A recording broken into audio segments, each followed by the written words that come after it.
અમદાવાદથી લંડન જતી ફ્લાઇટ છે તે મેઘાણીનગરના પાસે એકાએક ધડાકા સાથે નીચે પડે છે અને તેમાં 240થી વધારે પેસેન્જર સવાર હતા। આસપાસ જે રહેણાંકવાળા છે તેમાંથી ઘણા બધા ઈજાગ્રસ્ત પણ થયા છે અને સંભવત 200થી વધારે લોકોના મોત સામે આવ્યા છે। આ ઘટનાને પગલે મુખ્યમંત્રી ભૂપેન્દ્ર પટેલ અને ગૃહમંત્રી અમિત શાહ પણ ઘટના સ્થળે પહોંચ્યા હતા। આ મામલે અમિત શાહે પણ પત્રકાર પરિષદ કરી છે।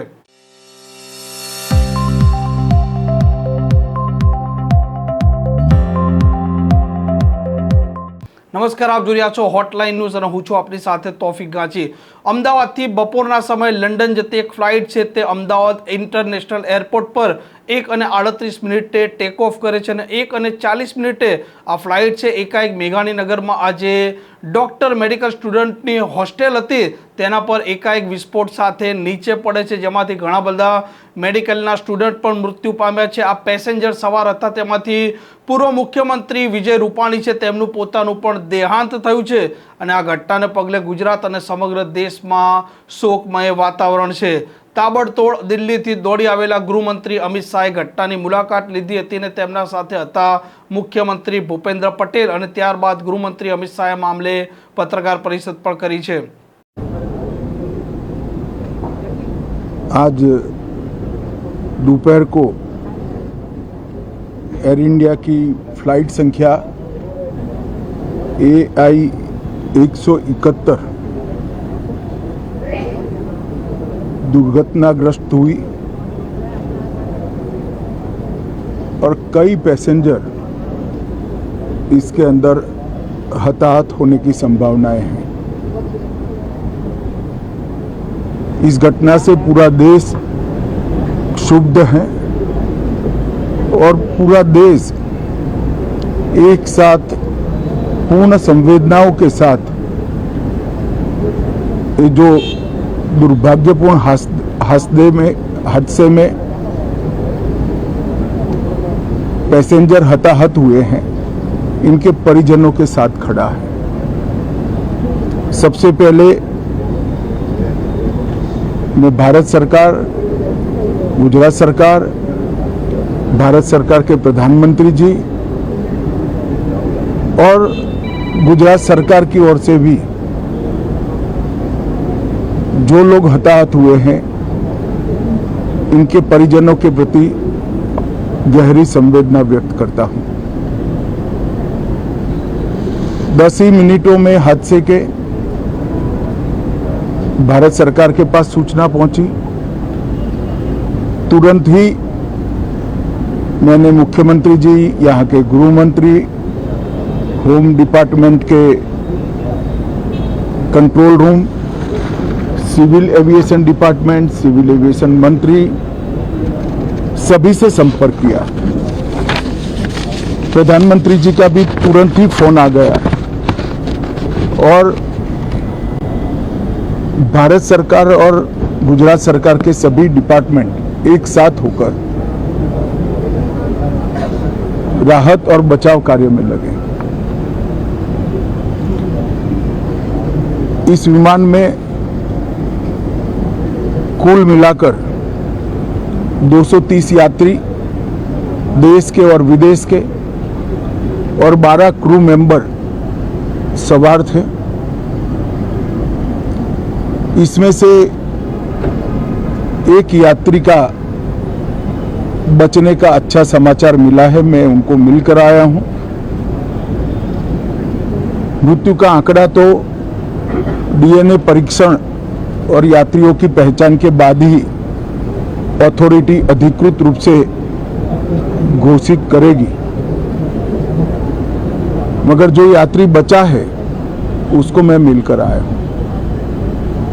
घटना के तुरंत बाद गुजरात सरकार ने बहुत त्वरा से डिजास्टर मैनेजमेंट की सारी इकाइयों को अलर्ट करते हुए, चाहे हेल्थ डिपार्टमेंट हो, चाहे फायर ब्रिगेड हो, चाहे पुलिस विभाग हो, भारत सरकार की भी CAPF को संपर्क कर सभी ने एक साथ मिलकर राहत और बचाव का कार्य चालू किया,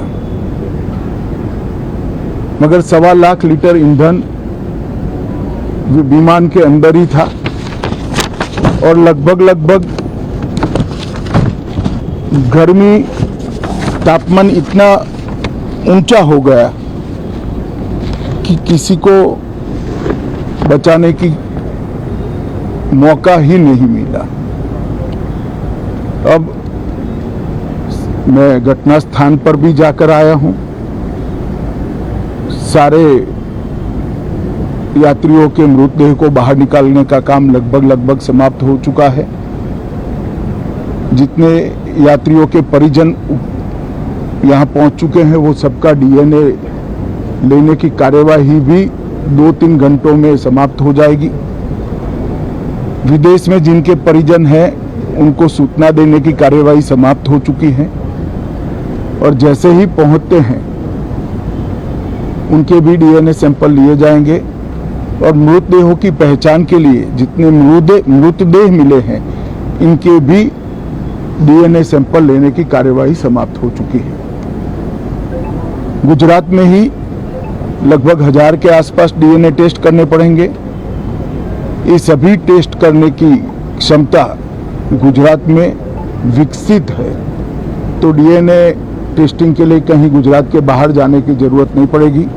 गुजरात की एफएसएल और नेशनल फॉरेंसिक साइंस यूनिवर्सिटी दोनों मिलकर कम से कम समय में डीएनए का परीक्षण पूरा करने के बाद परिवारजनों को अपना मृतदेह परिजन का मृतदेह सौंपने का काम करेंगे। उनके रहने की सुविधा, उनकी सांत्वना की सुविधा, जिनको मेडिकल प्रॉब्लम ट्रॉमा के कारण हुए इनकी मेडिकल की सुविधा, ये सारी व्यवस्था बहुत सुचारू रूप से हो चुकी है। अभी रिव्यू मीटिंग में सारी व्यवस्थाओं को हम सब मंत्रियों ने साथ में मिलकर देखा है। एविएशन डिपार्टमेंट ने अपनी जांच शुरू कर दी है और जांच तेजी से आगे बढ़े इसके लिए भी एविएशन मंत्री जी ने सूचनाएं दी है। मैं फिर से एक बार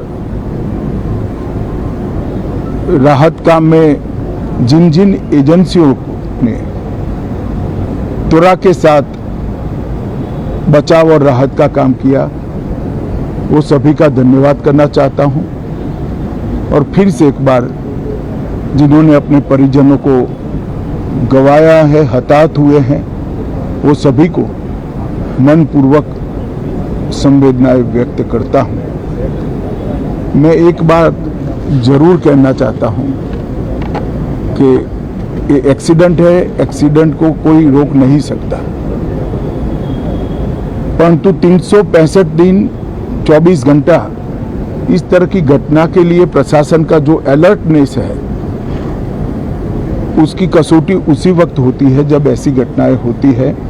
और आज गुजरात के डिजास्टर मैनेजमेंट की तैयारियों का एक प्रकार से दुर्भाग्यपूर्ण तरीके से मगर कसौटी हुआ और बहुत त्वरा के साथ यहाँ पर काम किया गया, वो पूरे देश के मीडिया के सामने और परिजनों के सामने भी आया है। अंत में मैं फिर से एक बार सम्माननीय प्रधानमंत्री नरेंद्र मोदी जी की ओर से, भारत सरकार और गुजरात सरकार की ओर से सभी हताहत लोगों के परिजनों के प्रति गहरी संवेदना व्यक्त करता हूं। धन्यवाद। આમ આજે ફ્લાઇટ ટેક ઓફ કરી હતી તેમાં 1.25 લાખ લીટર પેટ્રોલ માનવામાં આવે છે અને ફ્લાઇટ લંડન સીધી જવાની હોવાથી તેમાં જે વિસ્ફોટક થયો છે તેમાં આ પેટ્રોલનું પણ એક કારણ આવ્યું છે સામે અને પેટ્રોલ વધારે હોવાથી તાપમાન પણ ઘણું બધું વધી ગયું છે અને બચવાનો કોઈનો ચાન્સ પણ સામે નથી આવ્યો। આ પ્રકારના સમાચાર પ્રકારના અહેવાલ માટે હોટલાઇન ન્યૂઝ ન્યા ચેનલ જોવાનું ને સબસ્ક્રાઇબ કરવાનું ભૂલતા નહીં। નમસ્કાર। આવા પ્રકારના વિડીયો તમને જોવા ગમતા હોય તો હોટલાઇન ન્યૂઝ ચેનલને લાઇક, શેર અને સબસ્ક્રાઇબ કરો।